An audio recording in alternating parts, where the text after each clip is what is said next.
መዝሙረ ዳዊት ከጸለያችሁ ምንም አይነካችሁም። በሻንጣችሁ መዝሙረ ዳዊትን ድገሙ፣ ኃይልን ታገኛላችሁ። በጣም የሚገርም የሜዲቴሽን እና የቴራፒ መጽሐፍ መዝሙረ ዳዊት። ሰው ምድረ በዳ ላይ ብቻውን ቢሆን መዝሙረ ዳዊት ከያዘ ብቻውን አይደለም ይባላል። መዝሙረ ዳዊት ያስደንቀኛል። አንድ የመዝሙር ክፍልን ጸልየህ የአይን ህመምን ማጥፋት ትችላለህ። ሰርተን ውጤታማ እንዳንሆን የሚያደርገን መንፈስ ይሄ የዘር መንፈስ ነው ማለት ነው። ስለዚህ እዚህ ሁኔታ ውስጥ ሆናችሁ እየተጨነቃችሁ ካላችሁ እኔ እኮ እድል የለኝም እንላለን፣ እሰራለሁ ግን እድል የለኝም፣ አጠናለሁ ግን እድል የለኝም ብላችሁ እንደዛ አይነት ስሜት ሲሰማችሁ ወይም እዛ ፈተና ውስጥ ስትሆኑ መፍትሄው መዝሙር 4 ነው። መዝሙረ ዳዊት 150 ነው ብያችኋለሁ። አባቶቻችን ስለ ጸሎት የምንጸልየውን ወስነው አስቀምጠዋል። አንደኛ መዝሙረ ዳዊት፣ ሁለተኛ ውዳሴ ማርያም። እንዳቅማችን ከአቅም በላይም አይጸለይም። መዝሙረ ዳዊትን እንዴት መጸለይ እንዳለብን ብዙዎቻችን ግራ ስለምንጋባ ነው። ከሰኞ እስከ ቅዳሜ ያለውን እንዴት አከፋፍለን እንጸልይ እንችላለን የሚለውን አብረን የምናይ ይሆናል። ሰላም ውድ የዚህ ቻናል ቤተሰቦች እንዴት ናችሁ? በዛሬው ቪዲዮ መዝሙረ ዳዊትን እንዴት መጸለይ አለብን፣ መዝሙረ ዳዊትን መጸለይ ጥቅሙስ ምንድነው በሚል አባ ገብረ ኪዳን፣ መጋቢ አዲስ እሸቱ አለማየሁ፣ ዲያቆን ሄኖክ ኃይሌ እንዲሁም ዲያቆን ዘላለም ታዬ ያስተምሩን ሌሎችም ቪዲዮዎች አሉ። በቅድሚያ ግን ይህ ቪዲዮ ለብዙ ክርስቲያኖች ለብዙ ኦርቶዶክሳውያን ይደርስ ዘንድ ላይክ በማድረግ ጀምሩ። ቢያንስ 3000፣ 4000፣ 5000 እና ከዛ በላይ ላይክ ይኖረው ዘንድ ላይክ፣ ሼር፣ ሰብስክራይብ ያደረጋችሁ ጀምሩ። በቀጥታ ወደ አባታችን ወደ ቆሞስ አባ ገብረ ኪዳን ትምህርት እናልፋለን። መልካም ቆይታ። መዝሙረ ዳዊት ከጸለያችሁ ምንም አይነካችሁም። በሻንጣችሁ መዝሙረ ዳዊትን ድገሙ፣ ኃይልን ታገኛላችሁ። ምክንያቱም ዳዊት የአምላክ ልብ ነው። ዳዊት ሰላማዊ ማለት ነው። ዳዊት ማለት ሰላማዊ፣ የእርቅ ሰው፣ የሰላም ሰው ማለት ነው። ዳዊት ባለበት ሰላም አለ። የዳዊት ስም በተጠራበት የቅዱስ ዳዊት መዝሙር በተዘመረበት ሁልጊዜ ሰላም አለ። አባቶቻችን እሳት ውስጥ ነው የዳዊትን መዝሙር ዘምረው እሳት አጥፍተዋል። አባቶቻችን ጨለማ ውስጥ ነው የዳዊትን ጸሎት ጸልየው ብርሃን አብርተዋል። አባቶቻችን ረሃብ ውስጥ ነው የዳዊትን ጸሎት ጸልየው መና አውርደዋል። አባቶቻችን የዳዊትን መዝሙር ጸልየው እባብ አስረውበታል፣ ዘንዶ ተጭነውበታል። ከዚህም አልፎ ደግሞ መዝሙረ ዳዊትን እየደገሙ አጋንንትን ሰይጣንን በእጃቸው ጨብጠው እንደ ጊንጥ እንደ እባብ ይረገጡ አሉ እና አቡነ ተክለ ሃይማኖት አንድ ቀን ሰይጣን በእጅ ጨብጠው ዳዊት እየደገሙ ነው። ከአበምኔቱ ፊት አቀረቡት። አይትህትና ማምላክ ራሳቸው ይዘውት በእጃቸው ይዘውት ምን ወድ አረ ልቀቀኝ ሰይጣኑን ጨብጠው መዝሙረ ዳዊትን እያነጎዱት ካፋቸው እየተቀዳ እሳቸው በነፋስ ሰረገላ ይዘው ሆነው ተጭነው ይዘውት ይሄዳሉ። ከዚያ በኋላ አረ ልቀቀኝ፣ አረ አቃጠልከኝ፣ ከመምሬ ሳላደርስህ አልለቅህም ይሉታል። እኔ አቃጠልኩ አይሉትም። እግዚኦ የዚህ ዘመን ሰው ቢሆን ምንድን ነበር የሚያደርገው? ኑ ና ሪከርድ አድርግ ና ቀረጽ። መዝሙረ ዳዊት ሊኖራችሁ ይገባል። መዝሙረ ዳዊት የሌለው ክርስቲያን አይደለም። እዩት።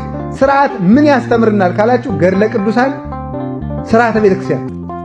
ያንን አስትቶ የማናውቀው ጸሎት ነጋዴ እየሰበሰበ ያሳትማል መጸለይ። አሁን ደግሞ በየከተማው ምን ይላል? ይሄ ሌሊት ለሚያንቀጣቅጣችሁ፣ ለሚያስፈራራችሁ፣ ሕፃናትን ሽንት ለሚያሸናባችሁ ጥሩውን ፈቱን መድኃኒት ነው፣ እያያዛችሁ መጽሐፉን 20 ብር ነው ይላል። እውነት መስሏችሁ እናንተ ትገዛላችሁ። ዳዊታችሁን ድገሙ ዝም ብላችሁ። ቃለ ሕይወትን ያሰማልን። እናንተም እንግዲህ መዝሙረ ዳዊትን አስመልክቶ ማንኛውም ጥያቄ ካላችሁ ኮመንት መስጫው ላይ ሐሳባችሁን መግለጽ ትችላላችሁ። በቀጣይ ደግሞ ዲያቆን ዘላለም ታዬ በማታ ይህንን ብትጸልዩ ይለናል። እንከታተል። የማታ ጸሎት አቡነ ዘበሰማያት ሰላም ለኪ መዝሙር 3 እና መዝሙር 40 እኚህ የሚተኛ ሰው መጸለይ ያለበት ይባላል። ከመዝሙር 3 እና 40 ውጪ ግን ከበረታ መዝሙር 90ን 22ን 120ን መጨመር ይችላል። መዝሙር 90 22ን እና ስንትን መዝሙር 4 አልኳችሁ 30 አልኳችሁ 90 22 እና ስንት እስኪ 120 ብሎ 120ን እንዲጸልይ ይደረጋል። ቢያንስ 3 እና 40ን ማድረግ ግዴታው ካልቻለ 3 እና 40ን ደግሞ 3 እና 40ን ማድረግ ነው አማራጩ። አሁን እኛም እሺ 3 እና 40ን ካልቻለስ ነው የምንለው ብሎ ነገር የለም። 3 እና 40ን እናረጋለን። ከበረታን ከጠነከርን እስካልን እንቀጥላለን። ደግሞ 22ን 90ን 120ን ሌሎቹንም ጨምረን ማለት ይህ የማታ ጸሎት በርትቶ ጠንክሮ እንዳልኳችሁ ግን ልጨምር ካለ መጨመር መብቱ ነው። እኒህን ግን ምን ማድረግ አይችልም። እስኪ ማጉደል በሉ። ማጉደል ግን አይችልም። መጋቢ ሐዲስ እሸቱ አለማየሁ መዝሙረ ዳዊትን እንዴት መጸለይ እንዳለብን ካስተማሩት ቪዲዮ ይህን ልጋብዛችሁ። መዝሙረ ዳዊት 150 ነው ብያችኋለሁ። በመዝሙረ ዳዊት ቅድም እንዳልኳችሁ አባቶቻችን ስለ ጸሎት የምንጸልየውን ወስነው አስቀምጠዋል። አንደኛ መዝሙረ ዳዊት፣ ሁለተኛ ውዳሴ ማርያም። እንደ አቅማችን ከአቅም በላይም አይጸለይም። አንድ ምዕመን 2 ሰዓት 3 ሰዓት ተገትሮ መጸለይ አይጠበቅበትም። እኔ አሁን በእውነቱ የመጣ የጸሎት አይነት በጣም ነው የምናዘው። እኔ ባረቶስ የሚባል ጸሎት መጥቷል። ያልመጣ ጉድ የለም። መጀመሪያ የበላችሁ ያቀራታል በላይ ጎርሷታል ብላ አማርኛል። መጀመሪያ የተመደቡ ጸልዩት እስኪ ዳዊት መጽሐፍ ቅዱስ ውስጥ ያለ ዳዊት 150 ብቻ አይደለም። ሊቃውንተ ቤተ ክርስቲያን ከብሉይ ኪዳን ዳዊትና ኢሳይያስ ባይኖሩ ብሉይ ኪዳን ባዶውን ይቀር ነበረ። ከሐዲስ ኪዳን ቅዱስ ጳውሎስ ባይነሳ፣ ከሊቃውንት ቄርሎስና ዮሐንስ አፈወርቅ ባይነሱ ትርጉም ያጣ ነበር ይላል። ስለዚህ መዝሙረ ዳዊት የማያካትተው ነገር የለም። እንደው አጠር አድርጌ በመዝሙረ ዳዊት የሚጠቃለሉትን ሐሳቦች ልንገራችሁ። 150 መዝሙረ ዳዊት በ7 ርዕሰ ጉዳዮች ላይ የሚያጠነጥን ነው ብለው ሊቃውንት ተርጉመውልናል። እኔ አይደለም የምነግራችሁ፣ ትርጓሜ ቤት ሊቃውንት ያስተማሩት ነው የምነግራችሁ። 150 መዝሙረ ዳዊት በ7 ርዕሰ ጉዳዮች ሊጠቀለል ይችላል። አንደኛ መዝሙረ ዳዊት ውስጥ ፍቅር አለ። አፍቅሮ ጸሎት፣ ጠላትን መውደድ፣ ከቂም ከበቀል የነጻ ጸሎት መጸለይ። ቃለ ሕይወት ያሰማልን። መዝሙረ ዳዊትን በየቀኑ ከፋፍለን እንዴትስ መጸለይ አለብን? ባለፈው በተለቀቀው ቪዲዮ ላይ አብዛኞቻችሁ ጠይቃችሁ ነበር። መልሱን እነሆ። የዳዊት መዝሙርን እንዴት ነው የምንጸልየው? እንግዲህ በቤተ ክርስቲያናችን የዳዊት መዝሙር ትልቁ የጸሎት መጽሐፍ ነው። ሰፊ ከመሆኑ የተነሳ ቤተ ክርስቲያናችን የዳዊት መዝሙርን ለ6 ቀን ከፋፍላ እንድንጸልየው አስቀምጣልናለች ማለት ነው። ስለዚህ አከፋፈሉን ስናይ ከመዝሙር 1 እስከ መዝሙር 30 ያለው ሰኞ ይጸለያል። ከመዝሙር 31 እስከ መዝሙር 60 ያለው ማክሰኞ ይጸለያል። ከመዝሙር 61 እስከ መዝሙር 80 ያለው ደግሞ ረቡዕ ይጸለያል። ከመዝሙር 81 እስከ መዝሙር 110 ያለው ደግሞ ሐሙስ ይጸለያል። ከመዝሙር 111 እስከ መዝሙር 130 ያለው አርብ ይጸለያል። ከመዝሙር 131 እስከ መጨረሻ ያለው እንዲሁም 15ቱን የነቢያት ጸሎት ጨምሮ ቅዳሜ ይጸለያል ማለት ነው። ስለዚህ እንደዚህ እንጸልየዋለን። መዝሙረ ዳዊትን መጸለይ እንግዲህ ብዙ ጥቅም እንዳለው ብዙዎች ምስክርነት እየሰጡ ይገኛሉ።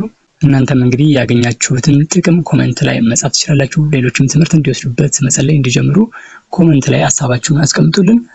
ወደ ቀጣዩ ቪዲዮ ላሳልፋችሁ። ሰርተን ውጤታማ እንዳንሆን የሚያደርገን መንፈስ ይሄ የዛር መንፈስ ነው ማለት ነው። ስለዚህ እዚህ ሁኔታ ውስጥ ሆናችሁ እየተጨነቃችሁ ካላችሁ እኔ እኮ እድል የለኝም እንላለን፣ እሰራለሁ ግን እድል የለኝም፣ አጠናለሁ ግን እድል የለኝም ብላችሁ እንደዛ አይነት ስሜት ሲሰማችሁ ወይም እዛ ፈተና ውስጥ ስትሆኑ መፍትሄው መዝሙር 4 ነው። አባቶቻችን እንደሚያስተምሩት እንደሚጠቅሙትና እንደተጠቀሙበትም ማለት ነውና በፍጹም ተመስጦ ውስጥ ሆናችሁ ቃሉን መልእክቱን በልቦናችሁ ውስጥ እያሳደራችሁ በአእምሯችሁ ውስጥ እያሳደራችሁ በፍጹም ተመስጦና ትኩረት ውስጥ 7 ጊዜ መዝሙር 4ን ሁሌ ጠዋትና ማታ በየዕለቱ ብትጸልዩ ይረዳችኋል። በቃ የዕለት ተዕለት ልምዳችሁ ሊሆን ይገባል።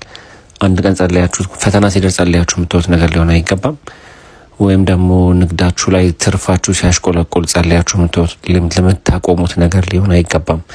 የዕለት ተዕለት ልምዳችሁ ሊሆን ይገባል። በተለይም እዚህ ፈተና ውስጥ ካላችሁ ማለት ነው። መዝሙረ ዳዊት ያስደንቀኛል። እኔ አሁን ስለ መዝሙረ ዳዊት ሰሞኑን የተወሰኑ ማገኛቸው መረጃዎች ለሰዎች አካፍላለሁኝና ለምሳሌ አንድ የመዝሙር ክፍልን ጸልየህ የአይን ህመምን ማጥፋት ትችላለህ። ስለዚህ በአንድ የመዝሙር ክፍል ካንሰርን ማከም፣ በአንድ የመዝሙር ክፍል ከሱስ መውጣት፣ በአንድ የመዝሙር ክፍል ህይወትን ማስተካከል፣ ሂል ማድረግ። ለምን ሆስፒታል ለምን ድራግ ወስዳለሁ? ገብቷል? አንተ ስለኔ መልካም ነገር እንድታስብ እኔ ጸልዬ ማድረግ ከቻልኩኝ ህይወቴ እንዴት ቀላል ሊሆን እንደሚችል አስበው። ለምሳሌ አሁን መዝሙር 7 መዝሙር 7 አባቶቻችን ይጠቀሙበት የነበረው ምንድነው መሰለህ ሐሳቡ በውስጡ ህቡ ስሞች አሉ፣ የተቀነሱ ስሞች አሉ ምናምን ለብቻው ልናወራበት እንችላለን ሌላ ጊዜ። ግን መዝሙረ ዳዊት ከሂፕኖቴራፒና ከኳንተም ጃምፒንግ ጋር የሚገናኘው ምንድነው ቃሉ እዛ ውስጥ ያለውን ኢነርጂ በልቦና ውስጥ ማስረጽ ነው። ደጋግመህ ባልከው ቁጥር ያ ነገር ሰብኮንሺየስ ማይንድህና አንኮንሺየስ ማይንድ ላይ ፕሪንት እየሆነ እሱን እየሆንክ ትሄዳለህ ነው ፖይንቱ። ስለዚህ መዝሙር አንደኛው የተሰጠው የፈውስ ጸጋ አይደለ ለዳዊት ሲዘምረው ዝም ብሎ አይደለም ከመሬት ተነስቶ አልዘመረውም ወይ ዝም ብሎ አልደረሰውም። የግጥም መድብል አይደለም መዝሙር ዳዊት። እያንዳንዱ መዝሙር የራሱ ፐርፐዝ አለው። አባቶች በጥበብ ለምክንያት ያወጧቸው ህቡ ስሞች አሉ፣ ግን ህቡ ስሞች አሉት አሁንም ያልተረዳናቸው አሁን የታተመው ምን ተጠቀመበት። ስለዚህ ያንን ቃል ያንን ህቡ ስም ደጋግመህ በጠራኸው በአትኩሮት ደጋግመህ በጠራኸው ቁጥር አይምሮህን የመቀየር ቶትን ወደ አክሽን የመቀየር ቶትን ወደ ሪያሊቲ የመቀየር ቶትና ሪያሊቲን ባላንስ የማድረግ ፊክስ የማድረግ ጸጋ አለው ነው። ህክምናው እሱ ነው። በቃ ዳዊት ሲፈውስ የነበረው እሱ ነው። ስለዚህ ለምሳሌ አሁን ህይወታችን ውስጥ አንዳንዴ እንትን ገጥሞ ያውቃል። ዝም ብሎ የሚጠላ ሰው እሱ ራሱ አይገባውም እኮ ለምን እንደጠላ እሱም አይገባውም። ዝም ብሎ በቃ ይሄ ሰው እየሸከከኛል ምናምን አይነት ነገር ወይ ስራ ቦታ ላይ ምናምን በቃ ዝም ብለህ ይተናክሉሃል፣ ወይ ዝም ብሎ ስለአንተ አሉታዊ ነገር ነው የሚያወሩት፣ ይሸክከናል ይሉሃል፣ ቦታ አይሰጡህም፣ ስፔስ አይሰጡህም። አንተ እኮ መልካም ነገር ነው የምታይ። እኔ እኮ ምን አድርጌያቸው ነው ጭንቅ የሚል ቤተሰብ ውስጥ ሜቢ እህቶችህ ምናምን ወንድሞችህ ምናምን ያን ጎዳ ልጆች ሰው ሊያስጨንቅ ይችላል። ለምንድነው ሌላ ጊዜ ልናወራበት እንችላለን። መዝሙር 7 ለዚህ ነው የሚያገለግለው በጣም በሚገርም ሁኔታ። መዝሙር 7 ከቻልክ 7 ጊዜ ካልቻልክም 42 ጊዜ ልታደርገው ትችላለህ። ግን አትሊስት 7 ጊዜ በፍጹም አትኩሮት ጠዋትና ማታ እየጸለይክ እሱን ፕራክቲስ ብታደርግ ከእንደዚህ ነገር ፕሮቴክት ያደርጋል ይላሉ አባቶች።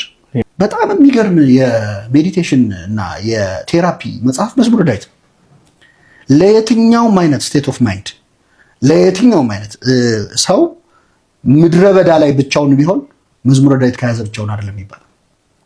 ማለት ብቻውን ምንም በሌለበት በረሃ ላይ ቢሆን እጁ ላይ መዝሙረ ዳዊት ካለ ብቻውን አይደለም። መዝሙረ ዳዊት ላይ በጣም ደስተኛ የሆነ ሰው ደስታ አለው፣ ኑ በእግዚአብሔር ደስ ይበለን ይለዋል። በጣም ሀዘን ላይ የሆነ ሰው ጥልቅ ሀዘን ላይ ያለ ሰው ዳዊት ጥልቅ ሀዘን ላይ ሆኖ ያናግረዋል። መዝሙረ ዳዊትን የጻፈው እንግዲህ አብዛኛው 80 ምናምኑ እሱ ነው። የቀሩት ሌሎች ሰዎች ከሱ በፊትና በኋላ የኖሩ ሰዎች መዝሙር እና በሱም ዘመን የነበሩ እና በዳዊት መዝሙር ውስጥ ሁሉም አይነት ስቴት ኦፍ ማይንድ አለ።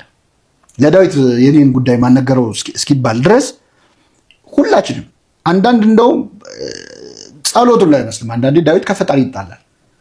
አምላኬ አምላኬ ለምን ተውከኝ? አንተማ እኔን መስማት ከእኔ ርቀሃል፣ አንተ ትመሰገናለህ በክብርህ፣ እኔ ግን እዚህ እየተሰቃየሁ ነው ይላል። ለምን አትሰብ ለምን ትተኛለህ? ለምን ትነውብ? አቤቱ ንቃ፣ ለምን ትተኛለህ ይላል ዳዊት። አሁን ለእግዚአብሔር ለምን ትተኛለህ ይባል ማንም ደፍሮ አይልም። ግን አንዳንዴ ምን ነው ተውከኝ የምንልባቸው ሞመንቶች አሉ። ያን ሞመንት ዳዊት ብሎታል። አንዳንዴ አግሊ ቶቶቹንም አልደበቀም ዳዊት። አሁን ብስጭት ብሎ እንደው የሚበድሉኝም በድላቸው እንዲያደርጋቸው ይላል። አሁን ይሄ እንደ ጸሎት ውስጥ ይገባል ያለሽ አይደል? ግን ሰውኛ ነው አይምሮ ማሰብ አያቆምም አይደለ? ስለዚህ ዳዊት ከእግዚአብሔር የሸሸገው ሐሳብ የለም ማለት አስቦት የተወው የለም። አፈሰሰው፣ የውስጥ ሐሳቡን እግዚአብሔር ፊት አፈሰሰው። መዝሙረ ዳዊትን በማስመለከት እንግዲህ ጠቃሚ መረጃና እውቀት እንዳገኛችሁበት ተስፋ አድርጋለሁ። በድጋሚ ለማስታወስ ያክል ቪዲዮውን ላይክ፣ ቻናሉን ሰብስክራይብ አድርጉ። ቀጣይ ቪዲዮዎችን እንከታተል። ሰላም የክርስቶስ ቤተሰቦች፣ በጣም ደስ ብሎኛል። እግዚአብሔር ነው ምላችሁ። መዝሙረ ዳዊት በማስተላልፋቸው መልእክቶችና ከኔ መዝሙረ ዳዊትን ወስደው የተጠቀሙ ሰዎች ምስክርነት ዛሬ ለመስጠት ነውና እውነቴ ነው ምላችሁ፣ በጣም ደስ ብሎኛል። ከዚህ በላይ የሚያስደስት ነገር የለም። እግዚአብሔር ነው ምላችሁና ይህ መልእክት የደረሳችሁ በጣም ትጠቀማላችሁ ብዬ አስባለሁ። በተለይ መዝሙረ ዳዊት እግዚአብሔር ከፊታችሁ እንዳለ እርግጠኛ ሆናችሁ ጸልዩ። ወይም ካጠገባችሁ እንዳለ እግዚአብሔር ልክ ልበ አምላክ ዳዊት እግዚአብሔር እንደ ልብ ያለው ዳዊት ልብ እንደሚሰጣችሁ እርግጠኛ ሆናችሁ ጀምሩት ማለት ነው። እግዚአብሔር ነው ምላችሁ። ሰው ጸሎት ከጀመረ ከእግዚአብሔር ጋር ማውራት ከጀመረ በቃ ሁሉ ነገር ያገኛል ነው ምላችሁ። በተለይ መዝሙረ ዳዊት ልንገራችሁ። አሁን እንዴት እንጸልይና በምን ሰዓት እንጸልይ ያላችሁኝ ሰዎች ብዙ ጥያቄ ያላችሁ የጠየቃችሁኝ መልስ ልመልስላችሁ። መዝሙረ ዳዊት ሁልጊዜም ተበልቶም ይቻላል። በዚህ አጋጣሚ ይቻላል አልኳችሁ፣ ግን የዕለት መዝሙረ ዳዊት አለ። የዕለቱ መዝሙረ ዳዊት ቀደም ብላችሁ ሳትበሉ በፊት ብታደርጉት ጥሩ ነው። ለምን መሰላችሁ? ቅዱስ ዳዊት 7 ሀብት እንደተሰጠው እናንተም እንደ ጸጋው እግዚአብሔር እንደሚሰጣችሁ ንስሐ ገብታችሁ ብትጀምሩ ጸጋ ይሰጣችኋል። ከፍ እያላችሁ ነው የምትሄዱት። የዕለቱን ቢያንስ መዝሙረ ዳዊት 10ን ምዕራፍ ብታደርጉ ማለት ነው። በተረፈ ደግሞ በፈለጋችሁበት ሰዓትና ጊዜ ከፋፍላችሁ ማድረግ ትችላላችሁ። 3 ቢያንስ 3 ወይም 10 ስትበረቱ 10 ማለት አንዱ ንጉስ 10 ይዛል ማለት ነው። አንዱ ንጉስ በቀን ብታደርጉ ትልቅ በረከት ታገኛላችሁ። ይህ መልእክት የደረሳችሁ የተዋሕዶ ልጆች ጸልዩ። ሁልጊዜ መልእክት ይሄ ነው። ስትጸልዩ የተወሰደባችሁ ጸጋ በሙሉ ቀስ በቀስ ይመለስላችኋል። ሰላም ታገኛላችሁ። በረከት በቤታችሁ ይወርዳል። ፍሳ ከሰው ጋር የምታደርጉት ሁሉ ነገር ሰላም ነው የሚሆነው። ሰላሙ ይበዛል እና መዝሙረ ዳዊትና ውዳሴ ማርያምን አድርጉ። በመጨረሻ ይህን ነው መልእክቴ። ሼር፣ ኮፒ ሊንክ አድርጉት። ብዙ ጊዜ እናንተ ብታደርጉት ለብዙ ሰው ጋር ይደርሳል። ብዙ ሰው ጋር ከደረሰ ደግሞ ይጠቀማል። ጸሎት ማድረግ ይጀምራል። ሰው ጸሎት ማድረግ ከተጀመረ አገር ነው የሚባረከው። እውነቴን ነው የምላችሁ። ሰው ሰላም ያገኛል እና ይህን እንኳን ብታደርጉ ጥሩ ነው። 10 ጊዜ ኮፒ ሊንክና ሼር አድርጉት እና እግዚአብሔር ይመስገን በሉ። ለምን ደስ ስላለኝ ማለት ነው። ሰው ጸሎት ከጀመረ በጣም ደስታ ነው እና እግዚአብሔር ይመስገን በሉ። ሰላማችሁ በኢየሱስ ክርስቶስ ይብዛ። መዝሙረ ዳዊትን እንዴት መጸለይ እንዳለብን ብዙዎቻችን ግራ ስለምንጋባ ነው። ከሰኞ እስከ ቅዳሜ ያለውን እንዴት አከፋፍለን እንጸልይ እንችላለን የሚለውን አብረን የምናይ ይሆናል ከመጽሐፉ ላይ ማለት ነው። 30 ንጉስ እንግዲህ ጸልዩ ወይም ደግሞ ጸሎት አድርሱ ይባላል። አንደኛ ከሰኞ ጀምሮ እንግዲህ የተከፈለው ማለት ነው እንደዚህ ብሎ ይጀምራል። መዝሙረ ዳዊት ቁጥር 1 ማለት ነው ምስጉን ነው በክፉዎች ምክር ያልሄደ በኃጢአተኞችም መንገድ ያልቆመ በዋዘኞችም ወንበር ያልተቀመጠ እሱ የተመሰገነ ነው ከሚለው የሰኞን ትጀምራላችሁ ማለት ነው። ትሄዱና ቀጥታ ማለት ነው መዝሙር 30 ላይ ታበቁና የማክሰኞን መዝሙር 31 ላይ ትገባላችሁ። ሕግ መተላለፉ የቀረችለት ኃጢአቱም የተሰረየለችለት ምስጉን ነው ብሎ የማክሰኞ እንግዲህ ይቀጥላል። ከየት መዝሙር 31 ማለት ነው የማክሰኞ። ከዛ ትቀጥላላችሁ ሮብ ላይ ስትደርሱ ማለት ነው መዝሙር 60 ላይ ያቆማል ማለት ነው። ከዛ ከ61 ጀምሮ እንዲህ ብሎ ይቀጥላል። የሮብ ነፍሴ ለእግዚአብሔር የምትገዛ አይደለችምን መድኃኒቴ ከእሱ ዘንድ ናትና ብሎ የረቡ እንግዲህ ይቀጥላል ማለት ነው። ከ61 ይጀምራል የረቡ ማለት ነው። ከዛ በኋላ የረቡ የሚያበቃበት ስንት ላይ ነው ትሄዱና ማለት ነው የረቡ የሚያበቃበት 90 ላይ ያበቃል ማለት ነው። የረቡ 90 ላይ ሲያበቃ ቀጥታ የምትሄዱት ወደ ሐሙስ ነው። የሐሙሱ ከ91 ጀምሮ እንደዚህ ይላል እግዚአብሔርን ማመስገን መልካም ነው ብሎ እንግዲህ የሐሙስ መዝሙረ ዳዊት ይጀምራል ማለት ነው። ከዛ በኋላ ከ91 የጀመረው የሐሙስ ማለት ነው የሚያበቃው ምን ላይ ነው መሰላችሁ? እዚህ ጋር ተመጡና ማለት ነው የሐሙስ መዝሙረ ዳዊት የሚያበቃው 110 ላይ ያበቃል ማለት ነው። 110 ላይ እንግዲህ ሲያበቃ ከ91 ጀምሮ 110 ላይ ሲያበቃ 111 የአርብ እንግዲህ መዝሙረ ዳዊት ይቀጥላል ማለት ነው። እግዚአብሔርን የሚፈራ ትእዛዙን ፈጽሞ የሚጠብቅ ሰው ምስጉን ነው ብሎ የአርብ መዝሙረ ዳዊት ይቀጥላል ማለት ነው። የአርብን ደግሞ የምታደርሱት መዝሙረ ዳዊቱን ማለት ነው እስከ ስንት መሰላችሁ?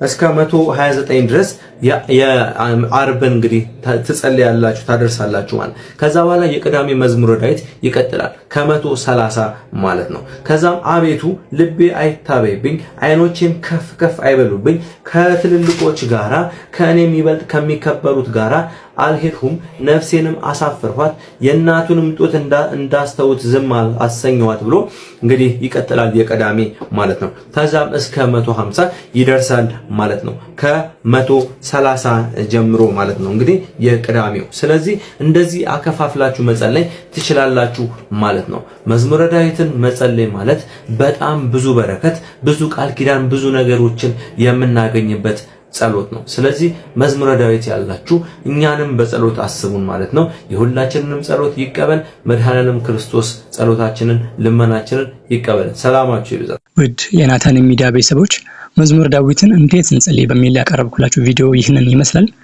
በባለፈው በቁጥር 1 ቪዲዮ ስለ መዝሙረ ዳዊት ሰፊ የሆነ መረጃን እንግዲህ አጋርቻችሁ ነበር። ያላያችሁት ገብታችሁ እንድትከታተሉ ስለጋብዛችኋለሁ። ለአስተማሩን ለአባቶቻችን ቃለ ሕይወትን ያሰማልን። ለዚህ ቻናል እንግዲህ አዲስ ከሆናችሁ ከዚህ በፊት የተለቀቁ በቀጣይም ደግሞ የምንለቃቸው ጠቃሚ የሆኑ ቪዲዮዎች ወዲያው እንዲደርሳችሁ ሰብስክራይብ እያደረጋችሁ የደወል ምልክቷንም መጫን አትዘንጉ። ሼር አድርጉት ለሌሎች በየፌስቡኩ በተለያዩ ድረገጾች ሼር ማድረግ ትችላላችሁ። በውጭ ሀገራት ያላችሁ ከስር ጆይን የምትለዋን እየተጫናችሁ እንዲሁም በሱፐር ቻት እና በሱፐር ቴንክስ ቻናሉን መደገፍ ትችላላችሁ። ሀገር ውስጥ ያላችሁ ደግሞ ቪፒኤን በማብራት ቻናሉን አግዙ። አዘጋጅና አቅራቢ ሄኖክ ነበርኩኝ ከናታን ሚዲያ። ለማስታወቂያ ወይም ለማንኛውም ሀሳብ አስተያየት በስልክ ቁጥር 0912 73 57 01 ላይ ይደውሉልኝ። በቴሌግራምና በኢሞም ልታወሩኝ ትችላላችሁ። ይህንን ቪዲዮ እንዴት አየኸው ብላችሁ መላክ ትችላላችሁ። በቀጣይ ቪዲዮ በሌላ አስተማሪ ቪዲዮ እስክንገናኝ ድረስ ከዛው መልካም ጊዜን ተመኘው። ቸር ያቆየን። ሰላም